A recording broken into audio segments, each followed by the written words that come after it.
I always used to tell my students that as a designer, as a technician, it's not my job to love the show. I don't get paid to love the show. I get paid to design it, I get paid to work it, but I don't get paid to love it.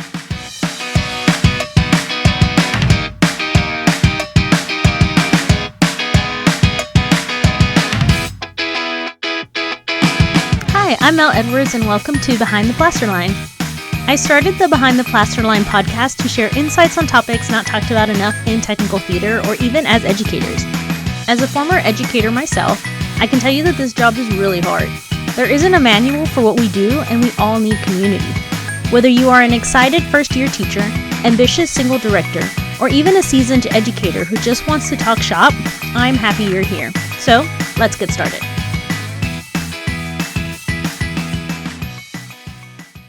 Hello everyone.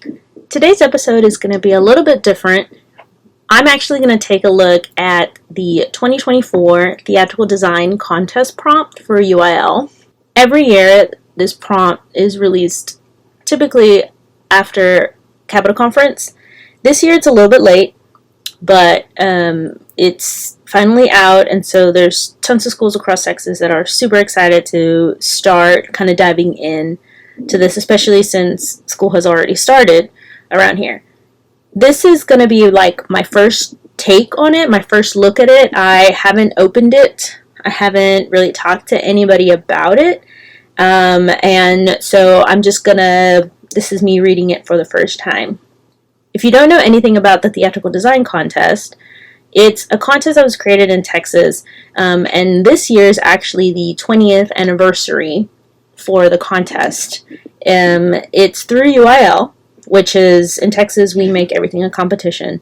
And basically there's a musical or a play that gets released, and there's a prompt where students have to design based on the prompt, and it can be anything from art movements to open, like, has to be a period accuracy. There's tons of other things that you can do with it that have been released throughout the years. But it has 4 categories. One of them is set design, marketing, hair and makeup, and costume. And then there's a group element where you can have 4 people or 4 students do all 4 of the categories. So it's basically the 4 individual and then a group contest. And it's a really great contest. I love it every year. I love going to see the entries that are displayed at the state when I play meet. And it's just really great seeing everybody's work and the stuff that the students are creating. So it's one of my favorite contests. I used to love to do it with my kids when I was in school, when I was teaching. And yeah, it's a great time. So we're going to go ahead and dive in and talk a little bit about Axoloris. Axoloris is the show that is picked for this year. So a little bit about Axoloris. Axoloris is a musical. It is written by Sean Mendelson, and I'm going to read you the summary for Axoloris. You are able to get a script from Concord Theatricals. So, summary. Axoloris is set in an imaginary future in which humans rely heavily on virtual reality and robots. 5 young friends are preparing for Earth Day, which is now also a celebration of Axoloris, a spiritual messenger said to visit people in their dreams and inspire them to protect the planet. The night before Earth Day, all 5 have a shared vision of Axoloris, which leads them on an environmental adventure, while simultaneously the youths come to terms on how they relate to one another and to the world at large and make changes for the better. Okay, that was a mouthful. Axoloris is actually really hard for me to pronounce for some odd reason, but anyway, there's a really cool article that is also from Concord Theatricals that is a conversation with the creator of Sean Mendelson, and you can see it. It's linked if you go all the way to the bottom of that licensing page, where it says media. It's an article called Breaking Character. So it's really cool because it's an interview and they talk about some things. And I'm going to go ahead and read from the article as well.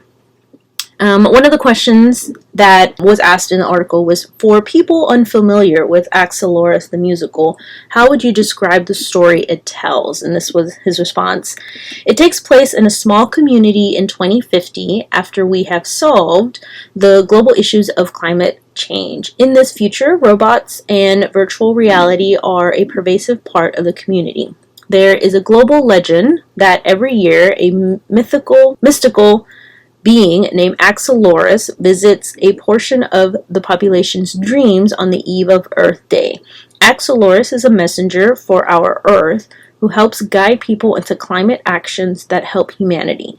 Leading into their annual Earth Day school assignment, a group of 5 tweens or teens have grown apathetic about Earth Day and Axoloris. Shockingly, the city's main power source, the hydroelectric plant, breaks down. The kids become engaged with being part of the solution, not unlike the climate activism that the previous generations dealt with in the 2020s. So, the rest of the article, he talks about what inspired him to write the musical, and who is the ideal audience for Axoloris. And I think some of these takes are really important because as a high school teacher, I would probably never produce Axoloris. It would never be on my list of shows to do. So that's why I think it's also really unique that it's here for the theatrical design contest, because I always used to tell my students that as a designer, as a technician, it's not my job to love the show. I don't get paid to love the show. I get paid to design it. I get paid to work it, but I don't get paid to love it. And so there's been plenty of times that I have had to work on a show that I didn't really like, or I wasn't super enthusiastic about it. And of course it helps your job, right? Like if you really love the show, you want to go all gung-ho about it. But at the end of the day, that's not what you're paid to do. You're not paid to love it. And so this is actually a really great opportunity to get our kids to kind of just work actually as designers, not on just something that they love. And another thing too is that this show is not really widely produced. I think other than the premiere, there may or may have been a couple of shows after that, but not really. I'm not 100% sure on that. I couldn't really find any information.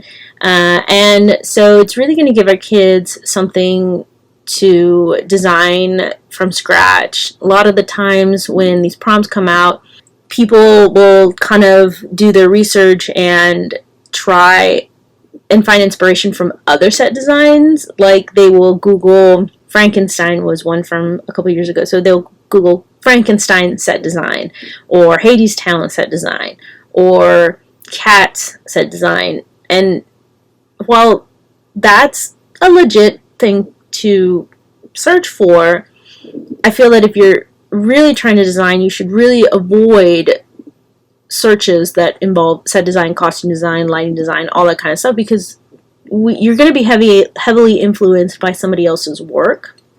While it's great to look at that stuff, I feel like that shouldn't be your first go-to. You should definitely just start looking at ideas, and then maybe after you have compiled your own vision and your own ideas, you can kind of browse around and see if there's other ways that people have solved a certain problem. But for the most part, I think it's really hard to not want to be influenced and not copy other people's designs. So, but anyway, got off track a little there. You should definitely read this article. I just think it gives a lot of insight into the script. Another shout out that I want to give out to is Blake Miner on his former podcast called Minor Wisdom. He actually also interviewed Sean in one of his episodes, and he asked some similar questions about it, but it was really cool hearing from the playwright and just who is the ideal audience. It was written for children. It is a children's show. It is not high schoolers playing children. It is not high schoolers really to entertain children. It is for children to entertain children type of deal. Like, it's written in a way that it's for younger performers. But it was a really great interview, and it gave a lot of insight into the play itself, and especially for this play being so new and there not being a whole lot of stuff on the internet. Definitely check both the article from Concord Theatricals and the podcast from Blake Minor, from Minor Wisdom. So anyway, let's dive in. I am opening my browser and I am opening the prompt. Oh my god, where is it? The window. Okay, here it is. So theatrical design, the theatrical design contest prompt of 2024 Axoloris. Okay, the first letter says, welcome to the 20th year of the UIL Theatrical Design in Texas. There are a number of things to celebrate about this year's prompt, and I wanted to take a moment to point a few out. First things first, our play is brand new. There are no previous productions to take inspiration from or try to avoid. This is a fresh opportunity to flex your personal imagination, and we want you to do just that. There are tons of room for your creativity here. Our focus this year is the future, so we are looking at ways to lean into theater of the future, both through education and technology, but it is up to you on how you want to apply those ideas. We have 2 new options for you this year with regards to design categories that are only within the group design. The details are on page 15. This year, for the first time, your middle school feeders can participate in the A+ Middle School Theatrical Design Contest pilot, which is junior high play selection. It is Shakespeare's A Midsummer Night's Dream version published by Playing with Plays. We teach best what we most need to learn, so engaging your veteran team members to help novices and now middle school participants is a great way to grow. I cannot wait to see what you create. You never cease to amaze and impress me. I hope to see you at Student Activity Conference, TXETA, or Texas Thespian State Festival workshops. Signed, Rachel Gomez, who is the State Contest Director. The submission to submit your designs is listed at the bottom. It is Sunday, February 15th of 2025 at 11:59 p.m. So just know that. And it is printed on your pages. Actually, on every page of this PDF. Okay, so on to the actual directorial prompt. We will produce Axoloris the Musical by Sean Mendelson. Designers this year will pull inspiration from an artist or art movement to create an original concept for their show that includes innovative technology. Ooh, that's interesting. Further, designs should be family-friendly to respect the intended audience of the production. Designs must be original and not overtly emulating, imitating, or copying other designers' work or intellectual property. Your designs shall not reflect nor copy any other live or film, stage, or broadcast version of the musical. Designers should also denote how images were created. Examples include but are not limited to hand-drawn, Procreate, Photoshop, and digital software. Designers must be upfront about AI-generated images and content. Ooh, I love AI. And the official title is Axoloris the Musical. Should appear on every plate. Some plates may require additional information. I wonder if there's a semicolon between Axoloris and the musical. Like it's Axoloris, colon, not semicolon, colon, the musical. But it doesn't show that, so it might not be, it's not in the title, so it might not show that. But, let's see if it's on the cover. No, it's not. It's not, well, okay, so the colon is on the article, but the colon is not on the cover of the play, but it's in the other stuff of the article. So, clarification, I guess, on that, because colons can matter. Now, as far as the prompt, okay, so designers this year will pull inspiration from an artist or art movement. So that just means that you're gonna look at different artists, like, I don't know, Picasso, or Andy Warhol, or another kind of artist. Now, it doesn't say if your artist what kind of media your artist does, because an artist, as we know, can be many things. So an artist could be like a painting artist. Could it be a film artist? Could it be I'm trying to think of other kinds of artists. Like, everybody has their own aesthetic. So is it, I guess the clarification for me would be like, can any artist be used as an inspiration regardless of the media that they're using? So question. And then art movement is just, is it Impressionist? Is it Cubism? Is it Realism? Renaissance? Like, what's the movement? Avant-garde? That kind of stuff, which that can still apply to any artist regardless of whatever media they're doing. And then create an original concept for their show that includes innovative technology. Question. Innovative technology. So, yeah, I don't really know what that means. Like, just innovative technology that is of our time, or innovative technology that we would think is in the future. So are we including innovative technology, like, for us? Like, are we innovative technology for us that's happening right now?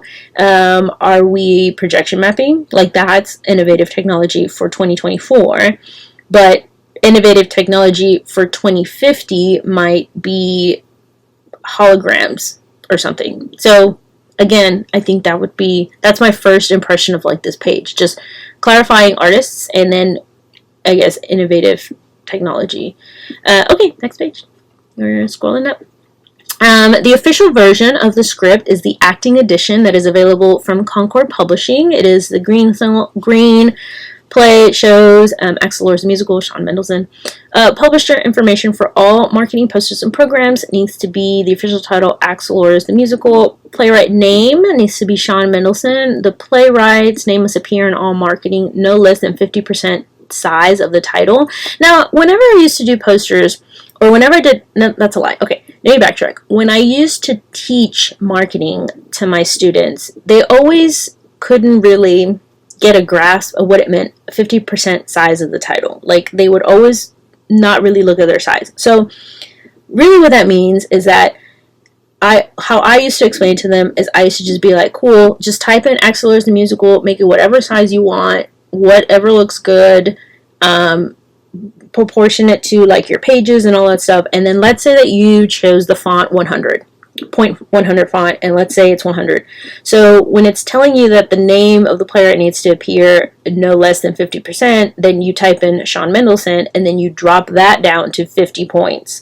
It can't be 49 points. It can't be 30 points. It has to be 50 to 100, right? Which is half of what it is. So if you chose 25, if you chose 50 for the official title because that's what looked good, then the playwright needs to be 25 point and above. Does that make sense? So it's relative to whatever the official title is. So that's what that means. Publisher's statement. Axoloris the musical is produced by arrangement with Concord Theatricals, www.concordtheatricals.com. For all other labeling for contests, the title of play Axoloris the musical should be used. Okay, next one. So the first challenge that is up in this PDF is actually set design, and depending on how far I get through some of these prompts and don't get sidetracked, this might be one episode or multiple episodes.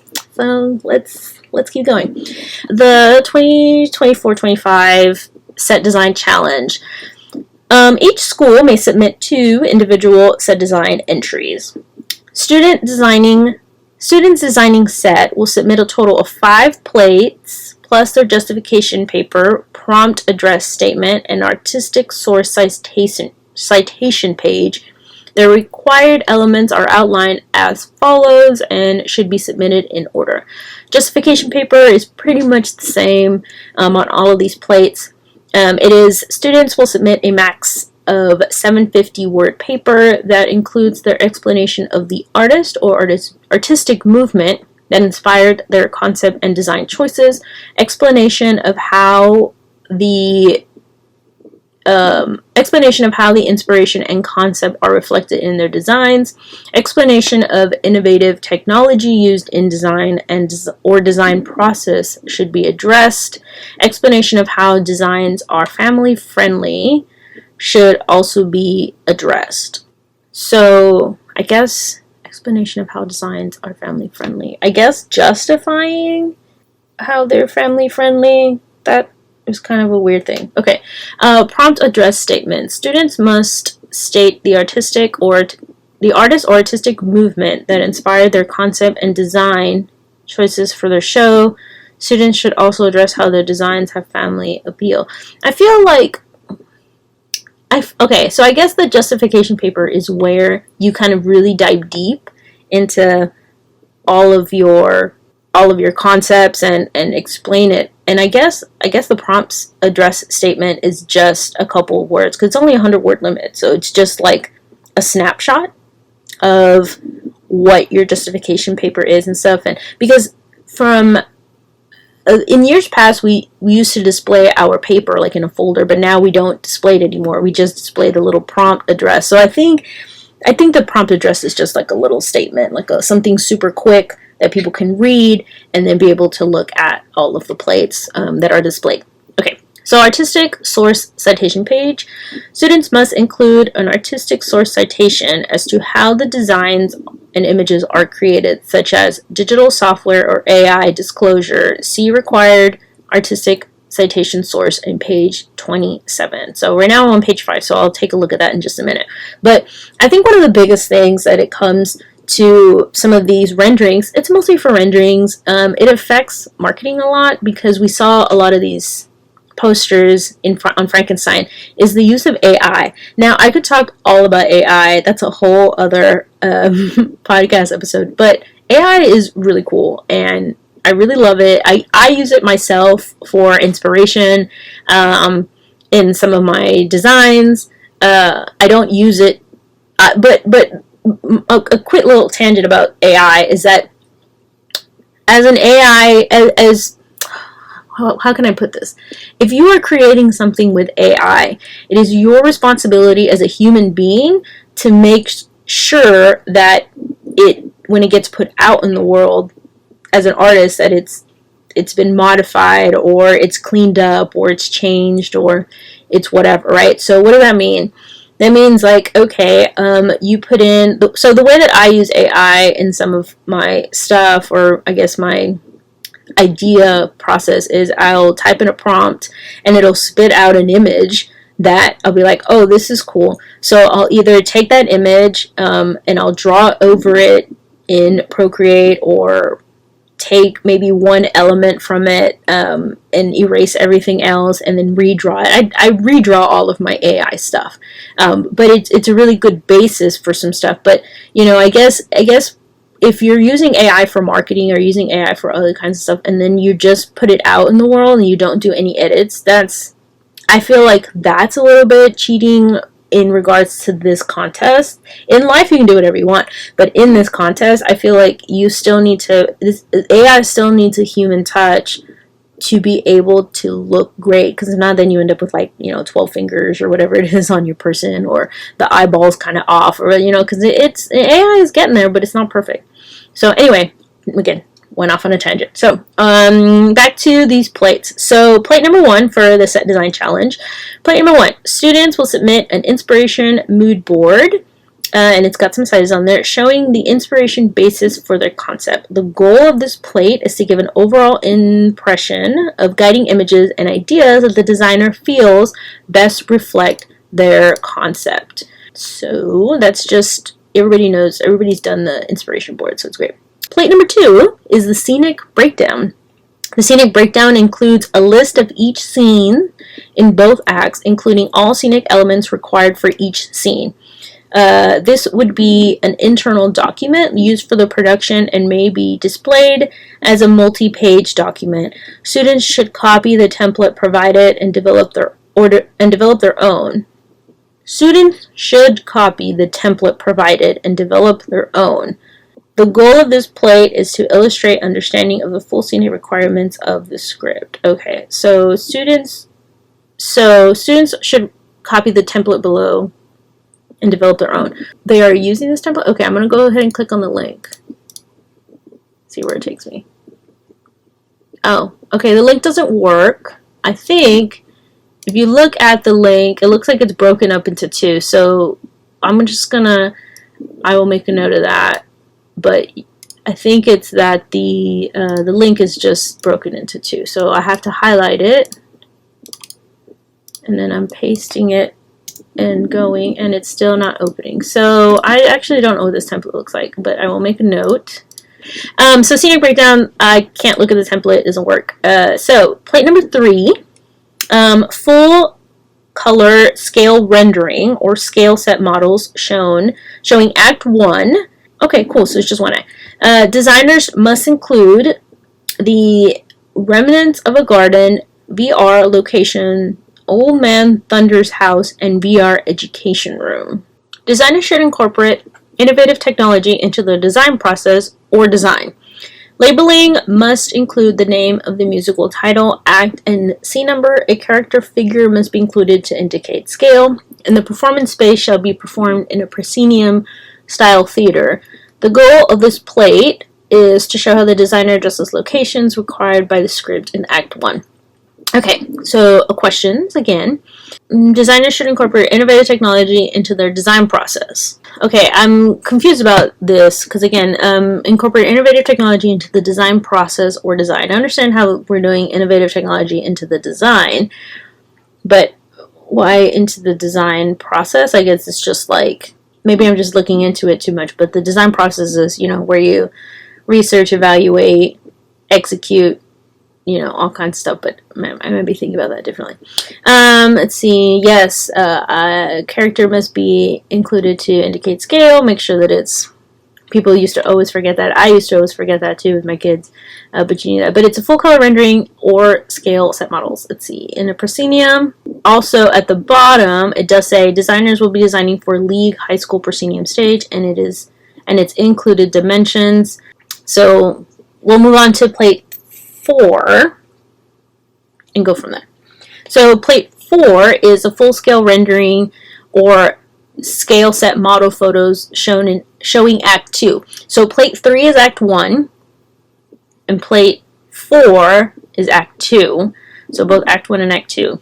Designers should include any changes they desire for Act 2, but must include some depiction of the hydroelectric plant. Labeling must include the name of the musical title, act, and scene number. A character figure must be included to indicate scale, and the performance space shall be performed in a proscenium-style theater, same as plate 3. The goal of this plate is to show the changes needed from Act 2 based on the script. So Act 1 is, has all of these different locations, and then Act 2 is just, I guess, just how it changes, but it needs to have the hydroelectric plant in it.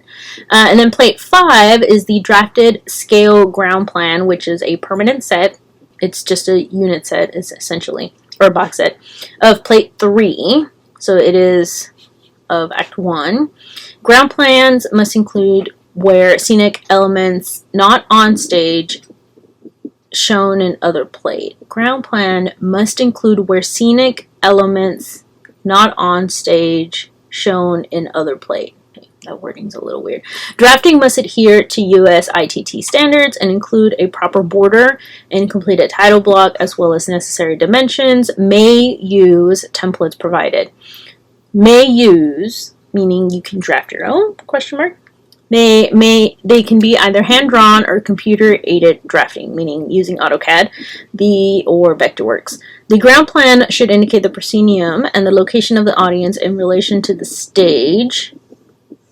The goal of this plate is to show a fully functional scenic ground plan with the perimeters of the envisioned venue by using an industry standard format.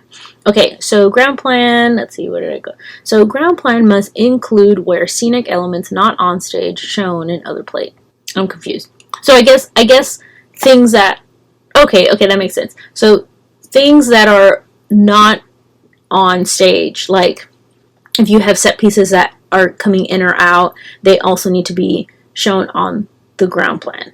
So they just need to be included, like all of where is it that you're hiding your stuff in the wings, is what that sentence says to me. As far as templates provided, we'll talk a little bit about that because it says they're on the next page. I don't think, a ground plan should indicate the proscenium and the location of the audience in relation to the stage. So does that, I guess, because even if you are doing a proscenium style, does it want you to, I mean, we all know the audiences are in front of the proscenium, but does it want you to just show like a first row of people? Or if you decide to do a proscenium stage, it's on a proscenium, but you decide to do it in a black box style, because it does say it is performed in a proscenium style theater, but we've all done it. We've done black box type stuff where we've put our audience members on stage of our proscenium. So that's a good question on that one.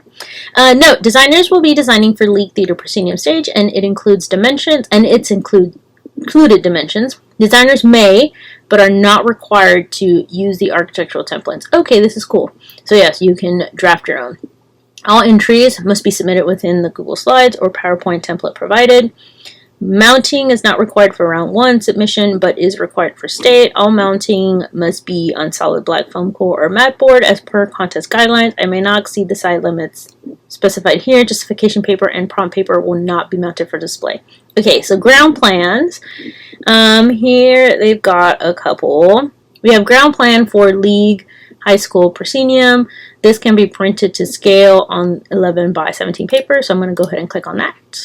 See if it works. Does not work either. So I'm gonna copy the whole thing because it might be the same thing as like the link. Oops. Copy paste go. Okay, it still doesn't work. It just says sorry, the file requested does not exist. So, I don't know. Okay, the next one is this version is a tutorial of the basic elements of drafting in the ground plan. This is another one. Oops. So, open. Cannot open it. I'm gonna copy the whole link, and I still can't open it. So, I'm not sure. It might be, again, the link might just be broken. Okay, but there is a picture of this scenic design plan, and it does say, so let's kind of look at it real quick. The note to the top, it says the proscenium opening is 40 feet by 0 inches. Proscenium wall to back wall is 30 feet 0 inches. It looks really small. The apron to upstage proscenium wall is 4 feet deep. Okay, I see that. Structural walls are indicated by diagonal slashes. Anything permanent to the building. Okay, so it's got a couple of little like diagrams, I guess, of like it looks like it's like a cheat sheet basically of how to draft. The ground plan should be in 1/4 inch scale. Let's see. I'm just gonna start from the top to the bottom, and this one looks like it was done in Vectorworks because you can see it says Vectorworks educational version. So center line is depicted by CL. It's the center line, imaginary midpoint, or of width of stage that intersects the plaster line. Center line drawn is a short line, long line, short line. It's a dashed line, basically is what it's telling you. Stage dimensions, measurements are centered between the marks and a line between 2 points being measured. I guess it's telling you, it's a verbal description of what stage dimension measurements look like. Stage curtains are indicated by a wavy line. Curtains, fabric indicated by a wavy line. Fixed curtains indicated by a tighter, squigglier line. Yeah, but it doesn't have 2 separate examples of that. It only has the same wavy line example for both. Examples of, let's go. Moving objects are indicated with a dashed line. All furniture objects are labeled. So I guess you have a dashed line for where something like a wagon. Doors are door arc drawn the direction of the door swings. That's standard. Platforms include an X across the shape to show that it's a platform and not a square per se. Ramps indicate direction of incline with arrow. Measurements are included at the bottom of the ramp and top of the ramp. So if you have a ramp, you start off at 0, and then you have an arrow on the incline, and then at the end of the other arrow, you have the height of your platform, of your ramp. So your ramp will go from 0 to 18, 0 to 24, 0 to whatever you need it to go to. Platform heights must have a measurement height. So platform height. must have a measurement height. So basically, if you have a platform, you put an X across it, and then you have to put how tall that platform is, like somewhere in the platform. Usually we do it in the center, but if you've got some furniture on the platform or something else drawn, you can typically get away with it with putting it off to the side. So it's 24 inches tall is what this one is showing. Indicated height steps. Oh, this is for steps. Indicate height measurement on bottom step. Any additional measurement if steps are a different height. So if you have 3 or 4 steps, you don't have to put a number on every single step if they are standard steps. You can put it on the first one. So typical steps, the height are anywhere between 8 and 7 inches. 8 inches is what a lot of people like to do. I sometimes do 7, so whatever. So the first one would have 8, then the next one, you don't have to do 8, 16, 24, and then do, like, if you have like 50 steps, you don't have to do all 50, you just do kind of the first one. But if you have steps that are different, let's say instead of being like 8 and 16, let's say the first one will be 8, the second one will be, I don't know, 14, the next one will be, let's say, 20, and then they're just a different irregular height, is what it's saying. So I hope that wasn't confusing. It was probably confusing, but that's okay. Proscenium opening, called the plaster line. It's an imaginary line between the proscenium arches identified by a PL symbol. Apron, any part of the stage that extends past the proscenium arch towards the audience. Scale is the ratio between the size of the model. So it's basically just giving you definitions of what all of these do. I think this is really great. It is like just kind of a little cheat sheet, and it's got just some basic kind of definitions and drawings and examples. USITT has this whole PDF document of standards that are sometimes hard to read. It is a great document, but it is very convoluted, and a lot of those drafting standards, not that we don't really use for this contest, only because like some of us as educators don't even use those standards or know what those things are. Like we don't typically work that way, function that way, but they do exist. So scale drawing are drawn only in pencil. I guess that's a typo. Scale drawings are drawn only in pencil or digital rendering. So yeah, and then on the side you have your title block. And it says that they've got your plate number, and it's got some information on there. Axoloris, the musical, and then scenic designer is where you put your name in. I was going to look real close at the title block, but I guess it doesn't matter. It'd be nice if I could see what these are, but those are just the ground plans, so you don't, I guess you could draft your own. There's a couple of things. I might put out an episode later on AutoCAD, and specifically to this contest. I did find out that AutoCAD now has a web version, so if you're interested in that, definitely go out and make yourself an Autodesk registered email, like an account. It's free if you're an educator, and then you do have to verify that you are still in education every year, but it's really just a couple of questions. Like, it just comes back around and says, hey, you need to verify your account. Okay, and you just verify, and you verify yes, whatever, and then it just renews it for another year, and you have access. Fusion 360 is also web-based now, which is awesome because I love Fusion 360, but I haven't played around with the web version of AutoCAD yet. And if you're discussing, well, I use Vectorworks, that's totally cool. A lot of lighting people that have a lighting background love Vectorworks because it's got a really good lighting library of all of the fixtures. AutoCAD does not, but AutoCAD is better for architectural drawing, which is the ground plans of stuff. So if you're doing light plots, Vectorworks. If you're doing floor plans, AutoCAD. That's what I always tell people. Okay, so we are at 40 minutes on this episode. So I'm just going to go over the state display verification requirements, which is the last page before we get into costume. And then I'm going to go ahead and have to do a part 2 for the costume design. But so state display verification requirements just kind of has everything at a glance. It's got your scenic breakdown. So plate 1, inspiration board. Plate 2, scenic breakdown, that has all elements of template provided. Show title is labeled, and then plate 3 is Act 1, which has show title, scenic play, figure, proportional. It just has kind of a cheat sheet. And then plate 4, it doesn't say it's Act 2, but it's supposed to be Act 2. It's missing from there. But, have your show title, act and scenic numbers, labeled, figure. And then 5 is hand-drawn or CAD ground plan of plate 3 or 4. So that's interesting.